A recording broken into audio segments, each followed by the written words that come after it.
Hey guys, Miss Marusik here, and in this video we're going to talk about molecular geometry. What kind of shapes would molecules have 3D-wise, even though I'm drawing them in a 2D fashion when I'm doing a Lewis structure? Now, the whole theory behind these 3D shapes is called the VSEPR theory. VSEPR stands for valence shell electron pair repulsion. So if you vaguely remember shape names like tetrahedral and bent and trigonal planar from pre-P, that was the VSEPR theory. Now, we're going to actually talk about two different kinds of geometry today, which is something a little bit beyond what we did in pre-P. We're going to discuss both the electron domain geometry as well as the molecular geometry. Electron domain geometry is the geometry you would have of both the bonded atoms and the non-bonded electrons. So it kind of takes into account all of the areas of electrons that are around the central atom. However, when we are talking about the molecular geometry, what happens is that even though we have those unshared electron pairs there, we don't name those as part of the molecular geometry shape. So it only takes into account the bonded atoms when we're stating those shape names. Now, typically when a problem asks you for the shape of the molecule and they don't specify what kind of shape they're referring to, they're typically referring to the molecular geometry. So just kind of be aware of that if you're ever just asked for the shape of the molecule, they're asking you for the molecular geometry. So I'm actually going to switch gears here to a VSEPR reference chart. And so this has some hopefully familiar things from pre-AP on it. It also has some new things. For example, one of these columns is the hybridization. We're going to talk about that on a different day. So don't worry about that column just yet. That's going to be one of our topics for next class. But you notice on this chart, what I've done is I've given you the electron domains on here, how many areas of electrons there are around the central atom. I've also stated what the electron domain geometry would be. Then I've given you some bond angles. And then here we see this ABE formula. Now, if you don't remember this from pre-AP, how it works is that A is representative of your central atom, B is how many bonded atoms there are on the central atom, and the E is the unshared electron pairs on the central atom. And then I've told you here what shape, molecular geometry shape, would tie to those particular ABE formulas. So with that said, let's start off with our first shape here. We see this linear shape here when we have two electron domains. So even though when I'm drawing a Lewis dot structure, if I have my central atom and I have two things around it, I might put it on top and on the side, or I might put it on top and bottom, or I might put it on bottom and a side. Who knows? But in any case, when that molecule is really 3D in space, what's going to happen is that those bonded areas, those electron areas, are going to want to remain as far away from each other as possible. Those electrons repel each other. And so when that happens, we end up with bond angles of 180 degrees. It ends up looking something like this. So again, anytime you see AB2 for your ABE formula, that would mean that you have a linear shape. By the way, these have single bonds here, but you could have double bonds in these locations as well. A double bond still counts as a singular electron domain. So something to kind of keep in mind there, like you could have a double bond here, or you could have a double bond in both locations, and it would still be that linear shape. All right, our next shape is trigonal planar when I have three electron domains. So here's my three domains, 1, 2, 3, okay? And it gets trigonal planar because obviously this is a triangle. And if I look at it from the side, I see that they're all in the same plane. This is a flat structure. So with that said, for those electrons to be as far apart from each other as possible, we end up with angles of 120 degrees. Even though as I'm drawing it, I might have had my central atom and then something on top and the two sides, so it kind of looks like they're 90 apart. That's not really 3D wise what that shape would do. It would do this trigonal planar shape. Now here's the deal. If I keep all these remaining as bonds like they are, then our ABE formula would be AB3, and so our molecular geometry would also be trigonal planar. Okay, but let's say I replace one of these bonds. So let me take it off here, and I replace it with an unshared electron pair. So on these model kits, these kind of like, I don't know, like flat looking paddle looking things, those represent an unshared electron pair. So here's what happens. I still have the 3 domains. So electron domains, it's trigonal planar. But when I actually go to name the molecular geometry, I don't take into account that unshared electron pair. It's still there pressing on my bonds, okay? But I just name what's going on here. And if you look, I have a bent structure to this. It's not in a line anymore because, again, those unshared electron pairs are pressing on it, but it's at that bent angle. So here, anytime you have AB2E, the shape name is bent. Now, something else I want to point out. You notice here it says that the angles actually become slightly less than 120 degrees. The reason for that is because that unshared electron pair likes to spread out because those electrons repel in there, and there's no sharing to keep them in check.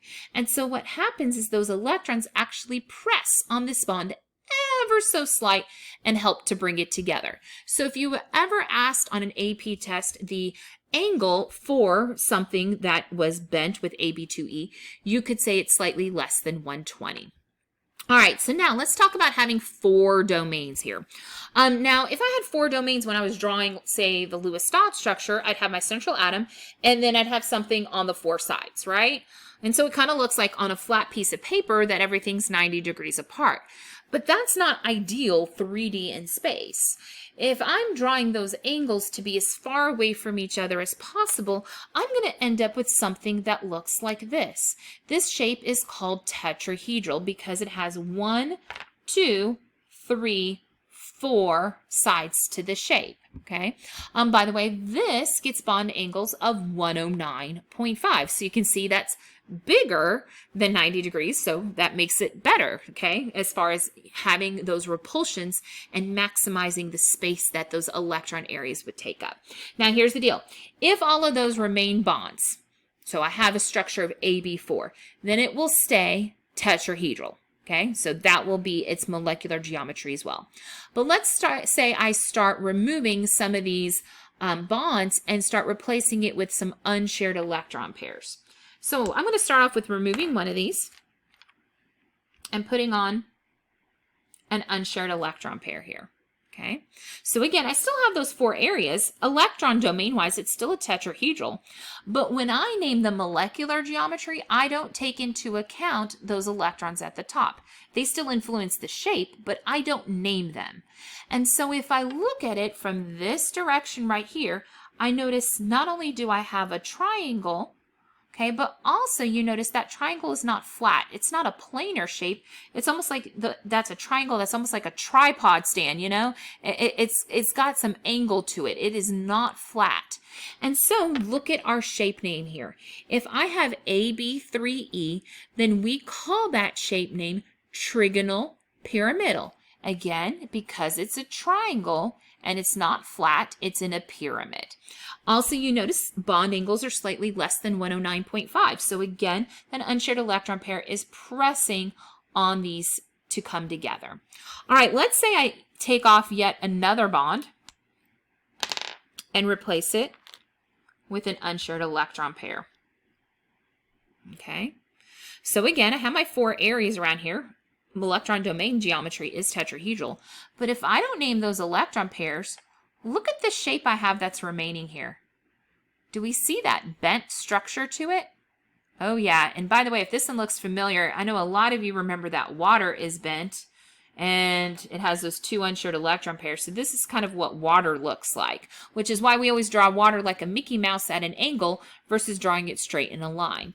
So anytime I have AB2E2, so 2 bonded things, 2 unshared electron pairs, our molecular geometry is going to be bent. Yet again, you notice angles are less than 109.5 because the unshared electron pairs would press those bonds together. And actually, the bond angles here would be even less than we saw with the trigonal pyramidal. So it would be slightly even more less than what we saw up here. One last thing I want to point out on this particular page before I switch it is notice we could have bent when I only had 3 electron domains, Or it can also have bent if I have 4 electron domains. So it's our one shape that can kind of vary. And you notice that we get different bond angles with each. Here, my bent is slightly less than 120. Here, my bent is slightly less than 109.5. So kind of keep that in mind, that bent can kind of apply in 2 scenarios. All right, let's go ahead and look at the next page. Okay, so this is talking about if we have 5 electron domains. So here's my structure with 5 electron domains. Now this one is kind of interesting. In order to get those 5 electron domains as far away from each other as possible, what happens is that you get these 3 that I consider to be equatorial. They're around the equator. And then these 2 that are up and down that I consider to be axial. So if you were considering the bond angle between the axial and the equatorial, that is 90 degrees there.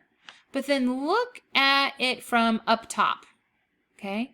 Do you see how those 3 equatorial ones are 120 degrees apart?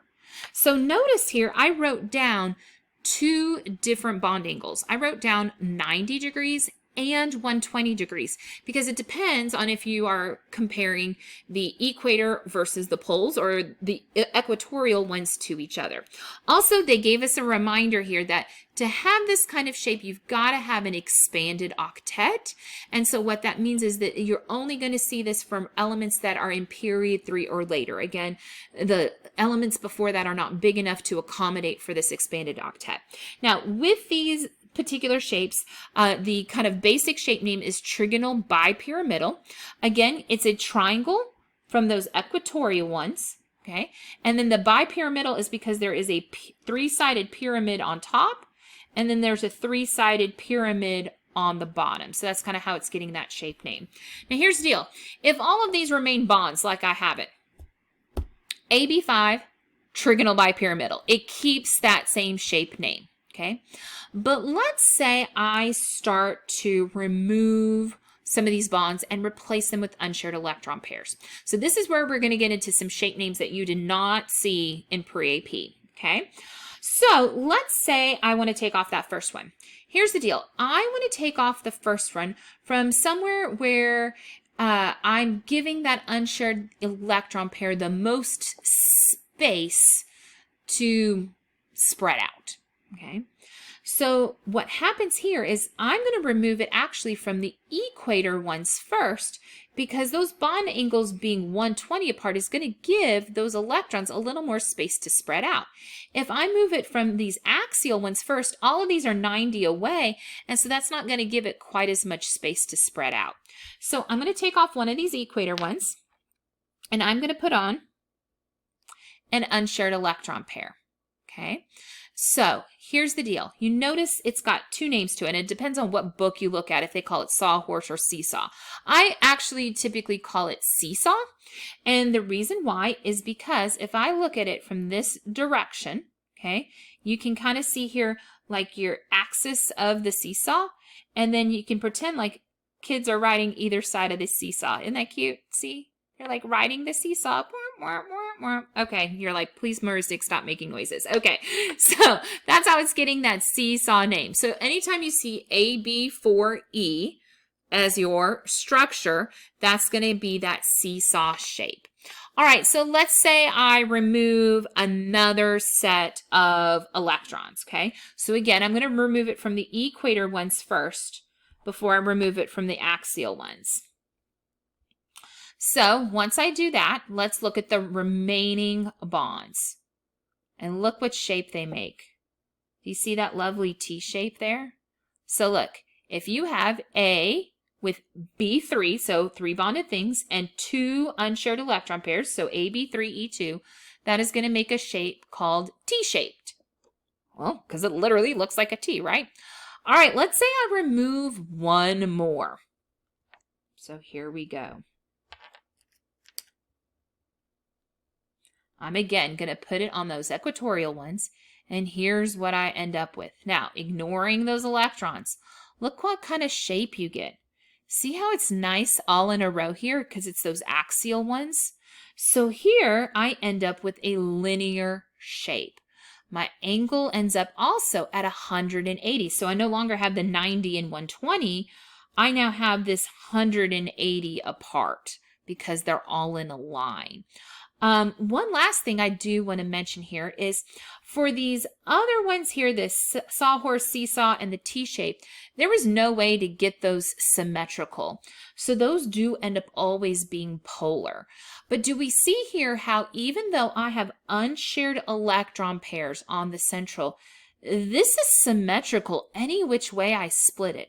So as long as these two atoms are the same, this can be a non-polar molecule, which is unusual. We talked about in pre-P that usually when I have unshared electron pairs on the central, it does end up being polar. But this is an example where it ends up being non-polar because any pulling that would occur at these two bonds would be the symmetrical as long as these two elements were the same. All right, let's go ahead and look at our last situation here. I know a lot of you remember that if you have 6 electron domains, we call that octahedral. So here's our octahedral, and you're like, okay, how are they getting octa if it's 6 bonded things? It is because this shape has, if I could almost put a cover on the shape, it would have 1, 2, 3, 4, 5, 6, 7, 8 sides to the shape. So it kind of has to do with the sides of it, not how many bonded things are on it. So here's the deal. Notice that all of my bond angles are 90 degrees apart from each other. No matter which way I look, everything is 90 apart. That keeps everything as far away from each other as possible. And if I keep those 6 bonded things, then my VSEPR molecular geometry will also be octahedral. However, let's say I start taking off some unshared electron pairs. Now, I could start on this one, taking it off from wherever, because all the bond angles are 90 degrees. So I'm going to pull one off right here and replace it with an unshared electron pair. Okay. All right. So let's ignore it for just a second and look at our remaining shape. First off, if I look at it from the top down, hopefully we can see the square. So there's the square. Okay. And if I look at it from this direction, I notice that it's making a 4-sided pyramid. So this AB5E gets a VSEPR geometry of square pyramidal. It makes a pyramid that has a square base to it. Now, once I start removing off another electron, here's the issue. This pair of electrons wants to take up lots of space. Okay, it takes up more space than a bonded set of electrons would. So before I remove any of these guys, I'm going to next remove the one that's opposite of it. That's going to give those electron pairs as much space to spread out as possible without colliding into each other. So I'm going to next put an unshared electron pair on this far other side here. Okay, so now I'm going to look at this shape from the top. First off, hopefully we see the square. And then if I look at it from the side, I notice that it's all flat. It's in the same plane. So this makes the shape called square planar. It's a square that's all in the same plane. By the way, kind of like what we saw earlier, if all of these atoms are exactly the same, and so they're all pulling out exactly the same, what that means is that this would be symmetrical no matter how you look at it. It would be symmetrical this way. It'd be symmetrical if I split it this way. It's symmetrical. There's no pulling one direction or the other, again, as long as these atoms are the same. So this would be another situation where you could have unshared electron pairs on the central atom, yet my overall molecule be nonpolar. So again, kind of unusual there. All right, so another one comes off. Well, now I can start pulling off from these other guys here, and it really doesn't matter where I start. So I'm going to pull this guy off here and replace it with the unshared electron pair. And then I'm going to look at the remaining bonds. And I see, yet again, I make another T-shape. So this is another shape that we see more than once. We saw bent more than once, and we see T-shape more than once. Okay, so this would be AB3E3. I would get that T shape. And let's say something crazy happens and I have yet another one of these that's replaced with an unshared electron pair. Well, yet again, I want to give these as much space as possible to interact. So once I've put that unshared electron pair on that one side, I'm going to start taking it off from the other side again. I want to spread these out as much as possible. And so when I do that, you notice that my remaining shape ends up being in a line.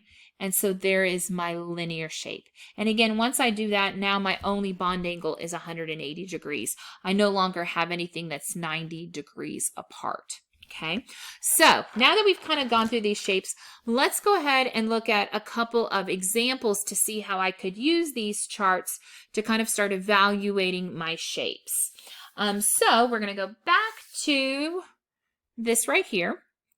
First off, again, as we mentioned as we were doing that, for non-expanded molecules, the bond angles of the molecular geometry will always be equal or less than the angles of the electron domain geometry. So we saw on that very first page of the chart earlier that if I have 2 domains, it's 180, 3 domains, it's 120, 4 domains, it's 109.5.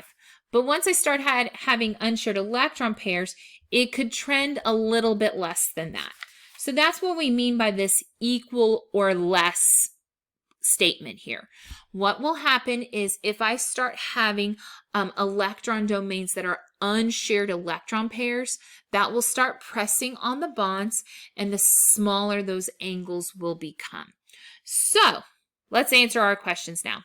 The first one here says, hey, determine the number of electron domains, the molecular geometry, and the bond angles of water, H2O. Well, to start us off here, I'm going to draw my Lewis dot structure of H2O, which I know a lot of you already remember. Looks something like so. That's one of those that y'all have drawn so many times, it's kind of like you're almost used to it by now. Okay, so the first thing I would actually do is count up my electron domains. I have 1, 2, 3, 4 regions here of electrons. So I have 4 electron domains.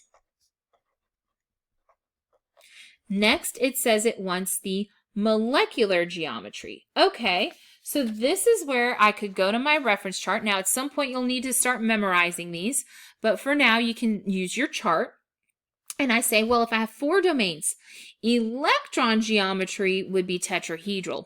But I'm going to replace 2 of those bonds with unshared electron pairs. If I look at this guy right here, I see I have a central atom with 2 bonds to it and 2 unshared electron pairs. And anytime I have AB2E2 for my structure, that is always going to be this bent shape to it. So I know that this guy is going to be bent. So next, it asks for the bond angles of water. Well, anytime I have 4 domains, it's either 109.5 or less. It would be less than that if I have unshared electron pairs, which, oh wait, I do. I have 2 unshared electron pairs. So what that means is that I'm going to state that my bond angles are slightly less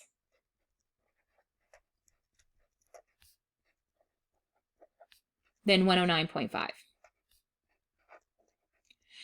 And I do want to specify slightly less versus just less to indicate that it's close to 109.5, but so it's not like incredibly far away, but it is slightly less than that value.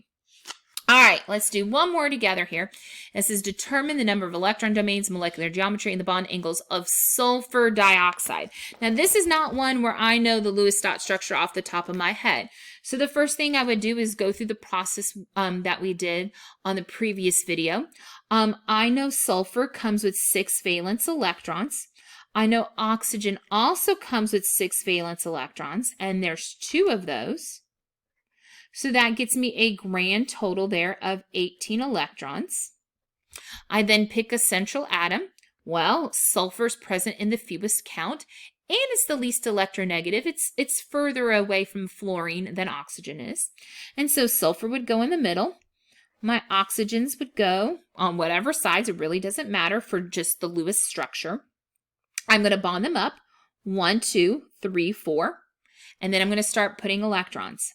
5, 6, 7, 8, 9, 10, 11, 12, 13, 14, 15, 16. Anything extra goes on the central, so 17, 18. Now here's the deal. I've drawn my 18 electrons. I have to stop drawing dots. Yet I see here that I'm short some electrons. Like this sulfur is not satisfied yet. It only has 6 electrons around it. So remember, when I run out of dots, I make a double bond. So I'm going to steal one of these and make a double bond. Now, obviously, I could have picked this oxygen or that one. This one is a resonance structure, but this is good enough for right now. All right, so let's go through our questions now. We see we have 1, 2, 3 electron domains.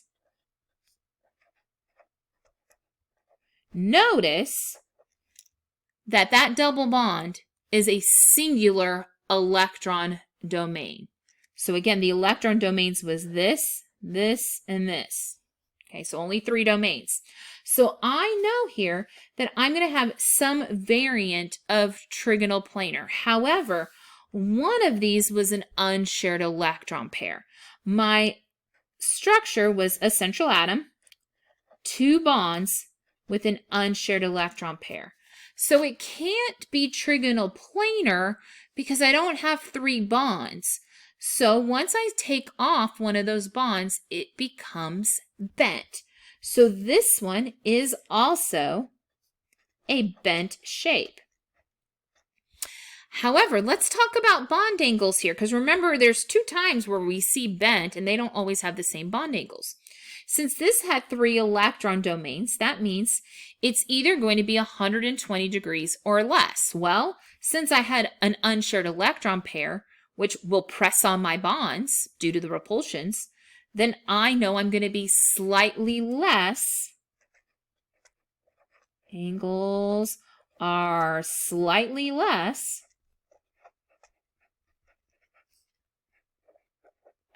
than 120.